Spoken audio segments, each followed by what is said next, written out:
नमस्कार दोस्तों, एक मीडिया में आपका स्वागत है। पूरे प्रदेश की तरह करनाल जिले में चुनाव प्रचार अभियान पूरे चरम पर है। जिले की पांचों विधानसभा सीटों पर कड़ा मुकाबला दिखाई दे रहा है। करनाल भाजपा नेताओं में जो भगदड़ देखने को मिली, वो पूरे प्रदेश में सबसे अनोखी रही। एक के बाद एक नेता बीजेपी छोड़ कांग्रेस में शामिल होते चले गए।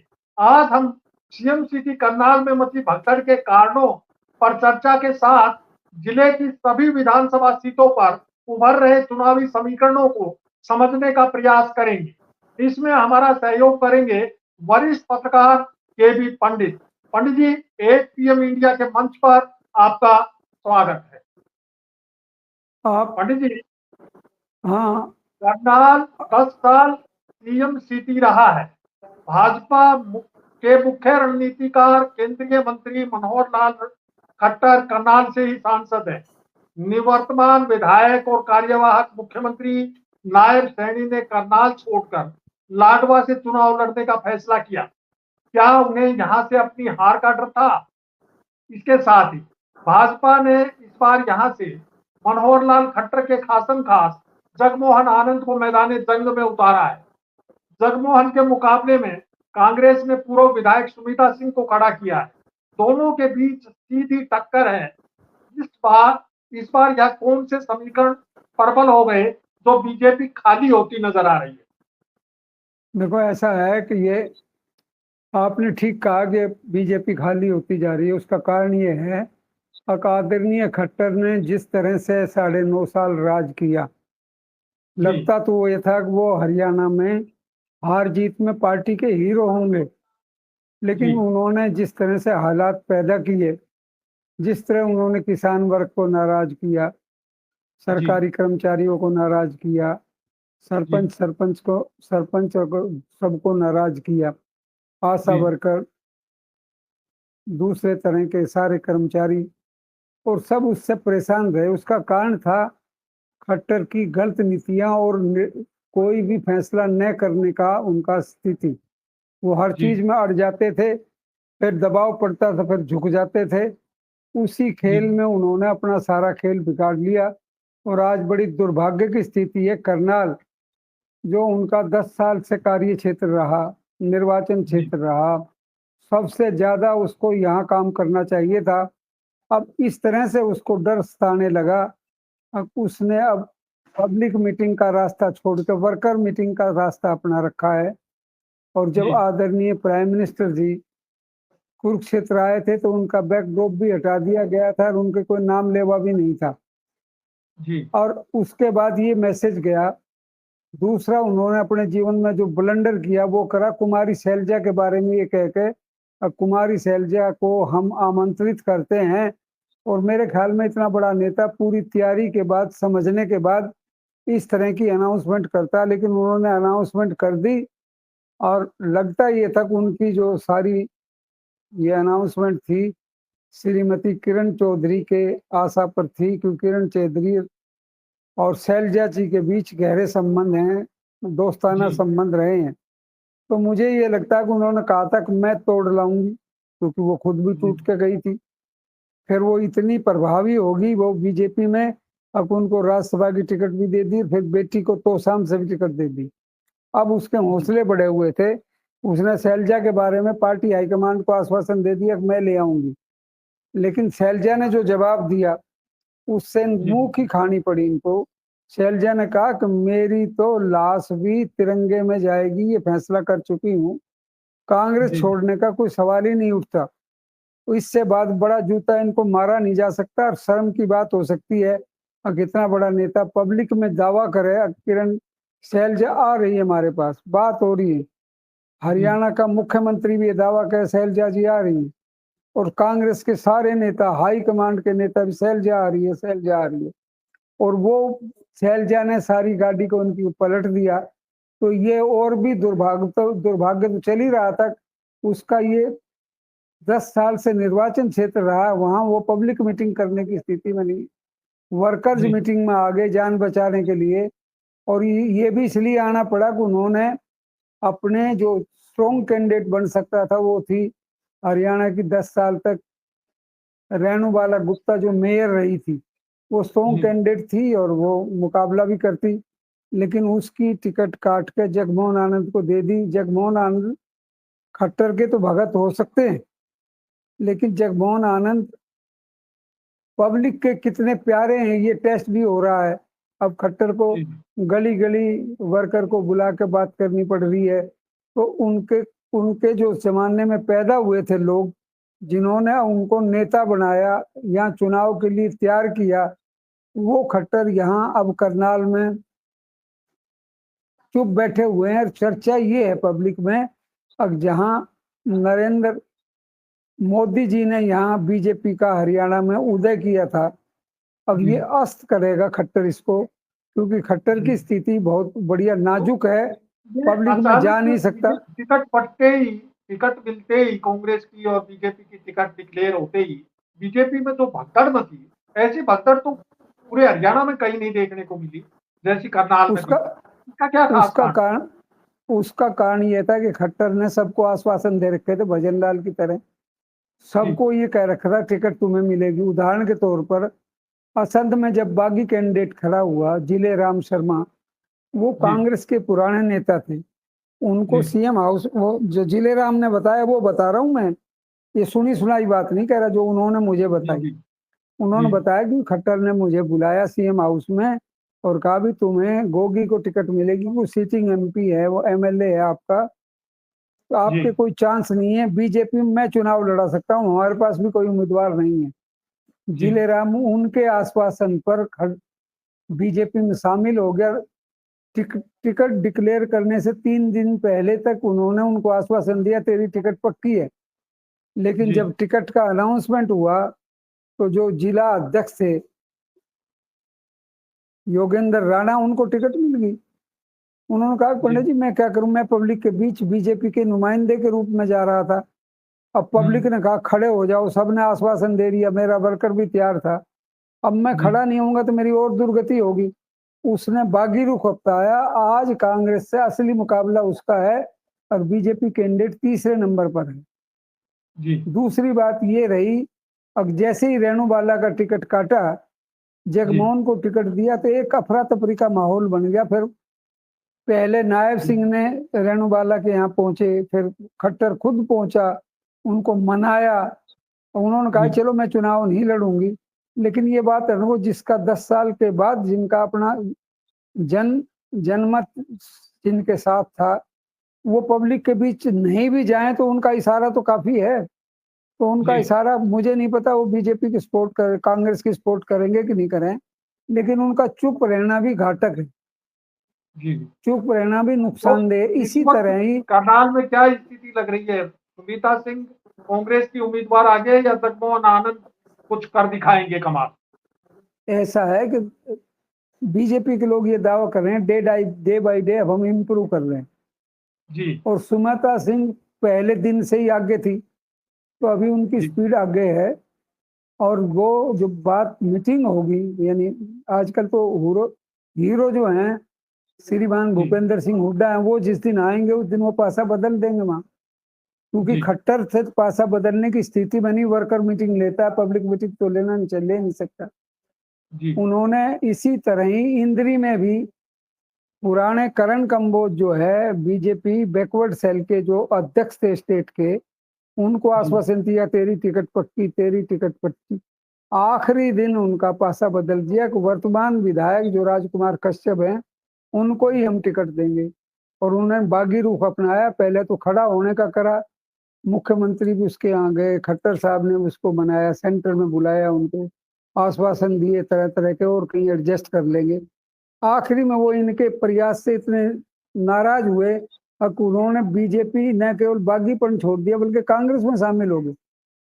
ये खट्टर की कृपा का इंद्री की चर्चा शुरू करती है तो इंद्री सीट पर भारतीय जनता पार्टी ने विधायक रामकुमार कश्यप को उम्मीदवार बनाया है, जो निवर्तमान विधायक है, और उनके सामने कांग्रेस उम्मीदवार राकेश कंबोज है। यहाँ से पूर्व मंत्री जो कर्णदेव कंबोज, जिनका अभी आपने जिक्र किया, वो टिकट काटे जाने से नाराज होकर के बीजेपी छोड़ के कांग्रेस में शामिल हो गई। ऐसे में क्या लगता है बीजेपी एक बार फिर यहाँ से विजय पताका फहराएगी? नहीं नहीं, वहाँ वो आगे चल रहा है शुरू से ही, राकेश जी कंबोज। और वो जी कश्यप चाप तो बेचारा कसूर इतना ही है, अ, खट्टर ने उसको अपने आशीर्वाद से टिकट दे दिया, अब खट्टर उसकी हेल्प करने की स्थिति में नहीं है। जी असहाय है, और ऐसे ही असहाय है जैसे जो है मुख्यमंत्री जी नायब सिंह सैनी करनाल से चुनाव लड़ना चाहते थे, लेकिन जी खट्टर बोला मेरी जो जांच पड़ताल है, मेरा जो सर्वे है आपको जी ये कहता कि आपको वहां लड़ना चाहिए लाडवा में, और वो लाडवा चले गए, बोला वहां 40,000 वोट सैनियों की हैं, जी और वो उसी चक्कर में उनको पेल दिया बेचारे को। वो यहाँ से लड़ना चाहते थे, उनको लाडवा जबरदस्ती पेल दी। जी अब लाडवा में उसकी स्थिति बड़ी खराब है, और इस बात पर निर्भर करती है बड़सामी की वाइफ अगर 20,000 वोट लेगी तो इसकी हार निश्चित। और जो वोट कटाऊ दस्ता है, यानी इनेलो तो वोट कटाऊ दस्ता है ना आजकल, तो इनेलो की सीट अगर 20,000 नहीं आई, कम वोट आई, तो वो हार जाएगा, मुख्यमंत्री हार सकता है, इसमें कोई ताज्जुब नहीं लगते। इसी तरह ही चलिए उससे घरौंडा बाद में में चर्चा करेंगे, फिलहाल केंद्रित करते हैं इंद्री पे। इंद्री में कह रहे हैं कि कर्णदेव कंबोज के कांग्रेस में जाने से कोई खास फायदा होता नहीं दिख रहा है। तो कर्णदेव कंबोज के कांग्रेस में जाने के कारण, क्योंकि उन्होंने चुनाव लड़ने से मना कर दिया, तो कश्यप समाज जो है वो एकजुट हो गया है, और कश्यप समाज को केवल एक ही टिकट मिली है यहाँ से। तो ऐसी स्थिति में क्या जो है वो इंद्री में कश्यप जो बीजेपी का उम्मीदवार है वो मजबूत नहीं हो जाएगा? नहीं नहीं, उसका कारण ये था कंबोज भी बराबर के हैं, जी कंबोज बिरादरी भी बराबर की है, जब कंबोज बिरादरी में कोई विरोध नहीं रहा, वो जी। एकजुट होंगे तो इधर जीते, वो भी कांग्रेस को वोट तो जाटों को तो मिलेंगे वह दस वह पंद्रह जो हजार कैंडिडेट है बीएसपी का, वो भी काफी कुछ वोटों में का समीकरण बिगाड़ रहा है कांग्रेस का। वो नहीं नहीं, वो ये फैला हुआ पब्लिक में ही हराने के लिए आया है, जी उसको ताकत इसलिए नहीं मिल रही कि मोले हराने के लिए खड़ा करा है, ये स्पॉन्सर्ड बाय बीजेपी, जी। पब्लिक में ये फैल गया, उसका असर भी पड़ेगा। और मुझे लगता है कि आज बेहतर स्थिति में है कांग्रेस का अच्छा राकेश पंडित जी, हम कंबोज। नीलो खेड़ी की बात करते हैं। नीलो खेड़ी से कांग्रेस ने निर्दलीय विधायक धर्मपाल गोंदर को उम्मीदवार बनाया है। वहीं बीजेपी ने पूर्व विधायक भगवान दास कबीर पंथी को मैदान में उतारा है। यहाँ धर्मपाल गोंदर के खिलाफ लोगों में एंटी इनकम्बेंसी बताई जाती है, क्योंकि ये बीजेपी के साथ रहा लगातार, और लेकिन हल्के में कोई काम इन्होंने नहीं करवाए, इसलिए थोड़ी नाराजगी है। लेकिन उन्हें, मुझे लगता है कि उनको कांग्रेस की जो लहर चल रही है इस वक्त प्रदेश में, उसका कोई फायदा मिलेगा। क्या लगता देखो है? ऐसा है गोंदर का ये कहना है, मेरी बात हुई थी, मैंने काम तो बहुत से मंजूर करवाए, जी लेकिन जो हमारा बीजेपी का एमपी था जी संजय भाटिया, वो मेरे खिलाफ था, और उन्होंने कामों को अधूरा कर दिया, और उस अधूरे करने में कबीर पंथी का भी हाथ था, जी क्योंकि कबीर पंथी 5 साल पहले वहां से रहा था, पिछली बार हार गया था वो इंडिपेंडेंट जी से उम्मीदवार से। और इस बार जो है कांग्रेस और बीजेपी दोनों लगे हुए हैं अपने अपने क्षेत्र में। आदरणीय खट्टर भी तरावड़ी और असंध में मीटिंग नीलोखेड़ी में मीटिंग लेकर आया, वर्कर्स मीटिंग, जी। पब्लिक मीटिंग नहीं कर सका, ये ध्यान रखो। हाँ, पब्लिक वर्कर्स मीटिंग नहीं कर मीटिंग, रहा है, वर्कर्स मीटिंग कर रहा है। ये आप वर्कर कई बार मीटिंग दोहरा करके, चुके हैं। नहीं नहीं, उसने ये कहा कि मुझे अंडरलाइन ये हो गई ये पता, बात। नहीं नहीं, ये उनने बात ये अंडरलाइन हो गई है वो उन्होंने कि एक चीज खट्टर कहता, पब्लिक नई मीटिंग नहीं चीज, कर रहा है। अब मुझे पुलिस ने बताया ही नहीं कि मेरे को पुलिस ने जनता से दूर कर दिया, वर्कर से दूर कर दिया। जी अरे काहे का मुख्यमंत्री है, 10 साल तक तुझे यही नहीं पता चला? अगर लोग नाराज जी हैं, खुश हैं, पार्टी वर्कर नाराज हैं, खुश हैं, उनके काम किए कि नहीं किए, अब वो माफी जी मांगता फिर रहा है। ऐसी दुर्गति किसी नेता की नहीं देखी जो आजकल खट्टर की हो रही है। और वो बार बार कह रहा है मेरे से गलती हुई, आगे नहीं करो, आगे कौन पूछता है, पार्टी चली जाएगी, 10 साल के लिए पार्टी दोबारा आएगी, ये किस बात की कोई गारंटी नहीं। तो मुझे ये लगता है कि इस बार करनाल जिले में आदरणीय खट्टर की कृपा रहेगी तो वो साफ कर देगा कांग्रेस बीजेपी को, जी ऐसा लगता है मुझे। एक ही सीट है जिस पर मुकाबला है, वो सीट है घरोंडा, जहां जी। बीजेपी के उम्मीदवार है श्रीमान हरविंदर कल्याण। कल्याण जी बहुत शरीफ आदमी है, सज्जन हाँ, पॉलिटिशियन की अरविंद उनकी कल्याण का इमेज भी है। लोगों के बीच अच्छा आना जाना रहता है, अच्छी पैठ है। और उधर वो कांग्रेस जनता के पूर्व मंत्री वीरेंद्र वो राठौर भी मजबूत उम्मीदवार हैं। वीरेंद्र राठौड़ भी उम्मीदवार हैं, तगड़े उम्मीदवार रहे हैं, लेकिन जी उनके साथ एक इनकम्बेंसी है, वो ये है 3 बार लगातार चुनाव हार चुके हैं। और वो अच्छा पहले कांग्रेसी हैं हरियाणा में, जो कांग्रेस ने फैसला किया था कि 2 बार हारने वालों को टिकट नहीं मिलेगी, लेकिन इस जी बार 3 बार हारने वाले को टिकट फिर मिल गई। ये उसका प्रभाव लगता है, पार्टी हाईकमांड में उसका सिक्का जमा है। जी लेकिन इस बार कांग्रेस की लहर है, और एक चीज उसके पक्ष में अच्छी रही, अगर 2 जी उम्मीदवार थे कांग्रेस के और तगड़े, जी एक तो भूपेंद्र लाठर थे और एक दूसरे थे नरेंद्र सांगवान। जी वो दोनों डेंट पहुंचा सकते थे, लेकिन पहले लगता था वो बागी खड़े होंगे, बाद में मुझे लगता है भूपेंद्र हुड्डा और एक सैलजा का आदमी था, सैल बनाने में कामयाब रहे, वो खड़े नहीं हुए, चाहे वो जी अंदर से विरोधी करते हों, क्योंकि हर नेता बराबर के नेता की ताट करता रहता है। लेकिन आज जो है वो Virendra Rathore day by day improve कर रहे हैं, मुझे हाँ, लग रहा है ये कि मान वीरेंद्र के चल राठौर का चुनाव जो है वो लगातार उठ रहा है और उठ तेजी के रहा है। साथ वो ग्रो कर रहे हैं। हाँ, अब वो जो कला सज्जन आदमी थे जी हरविंदर कल्याण, वो सज्जनता और काम, और वो इस समय जो माहौल बना है स्टेट में, अब जी कांग्रेस बीजेपी जा रही है, कांग्रेस आ रही है, उसका बेनिफिट वीरेंद्र राठौड़ को मिल सकता है। ये उनको कितनी तैयारी है, वोट कितने परसेंट पड़ेंगे, जो माहौल है पब्लिक में जागृति, ऐसा लगता है कि पिछले बार से ज्यादा परसेंटेज वोट डलेंगे, लोगों में जागरूकता है। उसमें तो जागरूकता है कि बीजेपी हराओ अभियान की, और कुछ में मुकाबला कांटे का जागरूकता हो। है। हाँ, और कुछ मुकाबला में कांटे ऐड का भी हो। मुकाबला कांटे का बन गया। और ये जो 506 सीटें हैं इस जिले की, वो सीटें अभी तक पार्टी चक्कर में पड़ी हुई है, उभरी जी नहीं है अभी। अब लास्ट में क्या क्या डेवलपमेंट होती है, क्योंकि असली फैसला तो जनता करेगी। हाँ, अभी तो जनता बीजेपी के बहुत सारे पैतरे बाकी हैं, किस तरीके से वो एंटी बीजेपी वोटों को बांटने में लगी हुई है पूरे प्रदेश में। वो वो कार्रवाई तो यहाँ भी चल रही होगी। अब एक बार असंत हल्के की ओर बात कर लेते हैं। असंत से कांग्रेस ने एक बार फिर निवर्तमान विधायक शमशेर गोकी को मैदान में उतारा है, जो बीजेपी ने उनके मुकाबले में इस बार योगेंद्र राणा को उम्मीदवार बनाया है। कांग्रेस एक बार फिर बाजी मारेगी या बीजेपी का दाव लगेगा? नहीं नहीं, वहाँ वहाँ जो कांग्रेस का स्ट्रॉन्ग उम्मीदवार था जिले राम शर्मा, वो जी बागी के रूप में मैदान में है।